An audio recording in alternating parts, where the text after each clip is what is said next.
जिले के वरिष्ठ नेता डॉक्टर एस.के. सैनी ने बीते दिनों विकासशील इंसान पार्टी की सदस्यता ग्रहण की, जिसके बाद बुधवार को बक्सर परिसदन में एक भव्य स्वागत समारोह सह बैठक का आयोजन किया गया। इस कार्यक्रम में पार्टी के प्रदेश अध्यक्ष बाल गोविंद बिंद विशेष रूप से मौजूद रहे। स्वागत समारोह में के उपरांत डॉक्टर सैनी ने जिले के सभी कार्यकर्ताओं के साथ एक महत्वपूर्ण बैठक की, जिसमें आगामी बिहार विधानसभा चुनाव को लेकर राजनीतिक चर्चा हुई। इस दौरान डॉक्टर सैनी ने पूर्ण आत्मविश्वास के साथ कहा कि बिहार में महागठबंधन की सरकार बनेगी। उन्होंने यह भी दावा किया कि तेजस्वी यादव मुख्यमंत्री और विकासशील इंसान पार्टी के प्रमुख मुकेश सहनी को उप मुख्यमंत्री बनाया जाएगा। बैठक की अध्यक्षता वरिष्ठ नेता श्री भगवान चौधरी ने की, जबकि संचालन का कार्य बच्चा लाल निषाद ने संभाला। कार्यक्रम में जिले भर से वीआईपी के कार्यकर्ता और समर्थक बड़ी संख्या में उपस्थित रहे। देखिए, आप लोग जानते हैं, जैसा कि सर्वविदित है कि मैं डॉक्टर एस.के. सैनी, इससे पहले मैं जेडीयू की राजनीति में प्रदेश में विशेष सलाहकार के रूप में माननीय मुख्यमंत्री जी का था। किंचित कारणों से व्यवस्थाओं में गड़बड़ी होने की वजह से आज के डेट में माननीय नीतीश कुमार जी की जो स्थिति है, मानसिक दशा, कहने का मतलब ये है, उनके जो एनडीए में रहने वाले लोग हैं, उन लोगों के द्वारा जो है,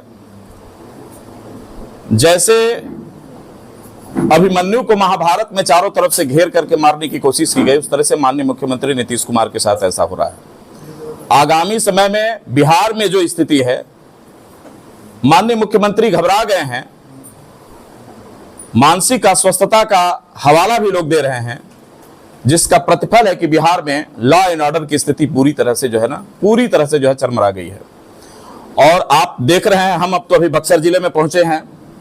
जैसा कि आप जानते हैं कि आए दिन बक्सर की सरजमी पर कोई ऐसा दिन नहीं है जिस दिन में हत्याएं न होती हो, और प्रशासनिक व्यवस्था जो है नगण्य के बराबर जो है, टोटल जो पकड़ होनी चाहिए अपराधियों को, जो सरकार तथा लॉ एंड ऑर्डर का जो डर होना चाहिए, निश्चित रूप से वो नहीं है। और यहां पे अधिक से अधिक मैंने देखा, जब कि हम तो सरकार में शामिल थे, उसके बाद भी दलितों पर, अति पिछड़ों पर, अल्पसंख्यकों पर जानबूझ करके लोग अत्याचार की शुरुआत की है, नहीं बल्कि वानगी लिखने की कोशिश की है। और मैंने मुख्यमंत्री से इस बात को इशारे में कहा था, मीडिया के माध्यम से भी कहा था कि वक्फ बिल के मुद्दे पर निश्चित रूप से समाज का एक तबका, लोकतंत्र के बाद जो है, इस लोकतंत्र में समाज का एक बड़ा तबका जो है आपके साथ नहीं रहेगा। इस तरह से जो है, आप वक्फ बिल के मुद्दे पर कम से कम अपनी स्वीकृति न देते हुए मौन धारण कर लीजिए।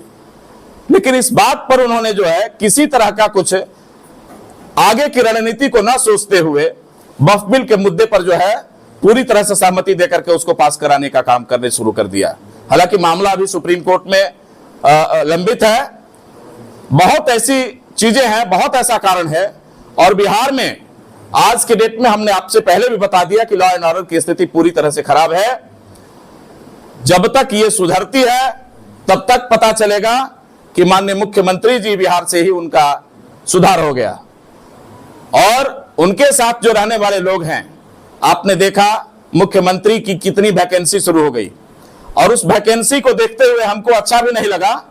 और हमने जो है एक अति पिछड़े के बेटे को, जो आगामी समय में तेजस्वी के नेतृत्व में, माननीय मुकेश सहनी के नेतृत्व में पूरी तरह से बिहार चलने के लिए आतुर है, आगामी समय में निश्चित रूप से हम 200 पार करेंगे।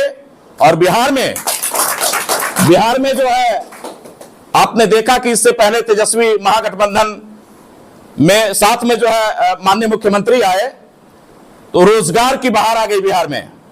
जब कुछ पल के लिए, कुछ दिन के लिए ही सही, अगर महागठबंधन के लोगों ने नौकरियों की वारिस कर दिया, आप इस बात को समझ ले, यहां के मैं दलित, पिछड़े और सर्व समाज के लोगों से मैं कहना चाहूंगा कि एक बार ईर्ष्या भुलाकर और इस देश से तथा बिहार से निश्चित रूप से अगर एनडीए की सरकार को खत्म करते हैं, तो आपका बेटा बिहार छोड़ करके निश्चित रूप से कहीं दूसरी जगह पलायन नहीं करेगा नौकरी के लिए। और मैं दावे के साथ कह रहा हूं, अभी एक झलक थी माननीय तेजस्वी यादव की, कर्पूरी के सपनों का बिहार बनाने के लिए माननीय नीतीश कुमार ने सोच जरूर बनाई थी, लेकिन अंतिम समय तक आते आते लड़खड़ा गए और माननीय कर्पूरी के सपने धरे के धरे रह गए।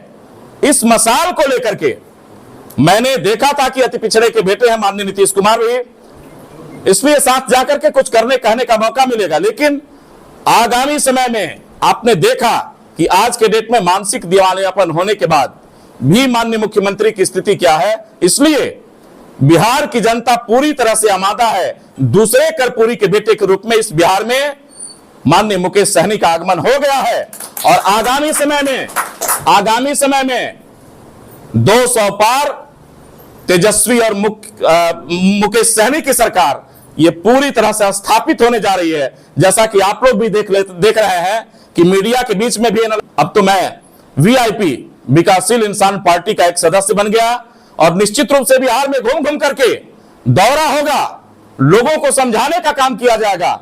हालांकि लोग आमादा है मुकेश सहनी की सरकार बनवाने के लिए बिहार में। आने वाले समय में, बहुत कम समय में, मुकेश सहनी और तेजस्वी के नेतृत्व में महागठबंधन बिहार में सरकार बनाने जा रही है और यहां लोगों के साथ न्याय करने का काम किया जाएगा। माताओं के लिए जो माई बहन योजना है बिहार में निश्चित रूप से बड़े पैमाने पर उन लोगों की व्यवस्था होगी और यहां के जो नौजुवान बेरोजगार हैं, जो पलायन करने पर मजबूर हैं, निश्चित रूप से आप जान लें कि बिहार में जिस दिन महागठबंधन की सरकार बनती है, पलायन दावे के साथ कहा जा रहा है कि पलायन रुकेगा और अच्छी अच्छी इंडस्ट्रीज तथा स्वास्थ्य का, एजुकेशन का ये माहौल जो मुख्य चीज है, निश्चित रूप से ये माहौल पूरी तरह से। जी एक चीज पत्रकार साहब कि मेरे माननीय प्रदेश अध्यक्ष जी श्री बाल गोविंद जी रात से ही ठहरे हुए हैं, यहां एसी वगैरह जो है, जो कमरे की जो व्यवस्था है, वीआईपी का एक सदस्य हूं और अभी मैंने 8 तारीख को ज्वाइन किया। आगामी समय में जो पार्टी का निर्णय होगा निश्चित रूप से मैं उसको पूरी तरह से निर्वहन करने का प्रयास करूंगा। चुनाव में विकासशील इंसान पार्टी का क्या भूमिका रहेगा? देखिए, पूरे बिहार में बिहार की जनता डबल इंजन के सरकार से त्रस्त हो चुकी है। ठीक है, आज यहाँ का नौजवान, बेरोजगार, किसान, सारे लोगों ने परिवर्तन का लहर का बिगुल फूंक चुका है। आप लोग पत्रकार मीडिया भाई हैं, पहले तो आप लोगों को हम धन्यवाद देते हैं। और अब महागठबंधन की सरकार बनने जा रही है। आदरणीय नेता बिहार का तेजस्वी प्रसाद जी सीएम बनेंगे और आदरणीय नेता माननीय मुकेश सहनी जी बिहार का डिप्टी सीएम बनेंगे। और आज हमारे भाई डॉक्टर एसके सहनी साहब ने वीआईपी पार्टी जो पटना में ज्वाइन किए, इनके स्वागत समारोह में वीआईपी के कार्यकर्ता जुटे और इन्होंने देखे कि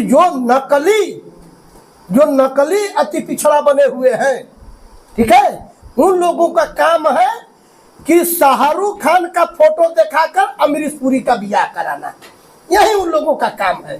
ठीक है ना, शाहरुख खान का फोटो दिखाकर अमरीश पुरी का ब्याह कराना। तो डॉक्टर साहब को समझ में यह आया कि असली कर्पूरी का वारिस मुकेश सहनी है, नकली यह कर्पूरी ठाकुर के। मान लीजिए उदाहरण के रूप में मैं बिंद हूँ, मैं निषाद हूँ, तो मैं ब्राह्मण का नेता कैसे बन सकता हूँ? हाँ, कोई यादव है तो राजपूत का नेता कैसे बन सकता है? तो जो खुद बिहार में अति पिछड़ा नहीं है तो अति पिछड़ा का नेता कैसे होगा? नीतीश कुमार खुद अति पिछड़ा नहीं है तो अति पिछड़ा का कैसे नेता होंगे? इसका मतलब साक्षात यही है कि शाहरुख खान का फोटो दिखाकर अमरीश पुरी का ब्याह कराना। ठीक है, इसी को देखकर फंसे हुए थे बेचारे, लेकिन इनके समझ में आया कि अरे बाप रे बाप, यहाँ तो केवल समाज को छलावा ही छलावा है। और डॉक्टर साहब को पूरे वीआईपी परिवार में स्वागत है। मेरे भाई है, इनका राय ही मेरा राय है और इनके सम्मान में बिहार के राज्य से लेकर प्रदेश तक, राष्ट्रीय कमेटी से लेकर जिला कमेटी से लेकर बूथ कमेटी की सारे लोग स्वागत है। और मैं डॉक्टर साहब को सारे स्वागत है। और आज से वीआईपी परिवार के हमारे सदस्य हो गए हैं और हमने यहाँ आया है कि सारे जिला के पदाधिकारी बारी बारी से, भाई हम तो अति पिछड़ा है, भाई भाई हैं, तो हमारा भाई भटके थे दूसरे दल में, तो हमने कहा कि नहीं आइए आइए आइए। नकली के फेर में कौन पर छलावा कर रहा है? इनको सारे लोग छले, हमसे उम्र में बेसी हैं, राजनीति में अनुभव भी बेसी है, लेकिन जहां गए इनको छलावा ही मिला। लेकिन अब वीआईपी पार्टी में आदरणीय नेता माननीय मुकेश सहनी जी इनको बड़ी जिम्मेवारी देने जा रहे हैं और घूम घूम कर अति पिछड़ा के भाई को संगठन करेंगे।